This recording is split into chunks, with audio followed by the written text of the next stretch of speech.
தமிழ்நாட்டு ஆளுநரை கண்டித்து உதகையில் போராட்டத்தில் ஈடுபட்டவர்கள் கைது செய்யப்பட்டுள்ளனர். இது பற்றிய விவரங்களை செய்தியாளர் வில்லியம் வழங்கிட கேட்கலாம். வில்லியம், வணக்கம். கள தகவல்களை சொல்லுங்க. வணக்கம். தமிழக ஆளுநர் பொறுப்பேற்றது முதல் துணைவேந்தர்கள் மாநாட்டை உதகையில் ஆளுநர் தலைமையில் நடத்தி வருகிறார். 4ஆம் ஆண்டிற்கான மாநாடு தமிழக உதகை ஆளுநர் மாளிகையில் சற்று நேரத்தில் துவங்க உள்ளது. இந்த மாநாட்டை குடியரசு துணைத் தலைவர் ஜெகதீப் தன்கர் துவக்கி வைக்க உள்ளார். நீதிமன்றத்தில் ஆளுநரின் துணைவேந்தர்களின் நியமனம் மற்றும் நீக்கம் உள்ளிட்ட 10 மசோதாக்களுக்கு தமிழக அரசுக்கு சாதகமான தீர்ப்பு உச்சநீதிமன்றம் வழங்கியது.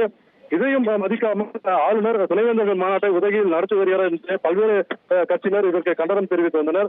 இந்த நிலையில் மாநாடு துவங்கும் இன்று திராவிட தமிழர் கட்சி சார்பில் ராஜ்பவனை முற்றுகையிடும் போராட்டம் அறிவிக்கப்பட்டு அதன்படி தற்பொழுது உதகை காவியர் சந்திப்பில் இந்த முற்றுகை போராட்டமானது நடைபெற்று வருகிறது.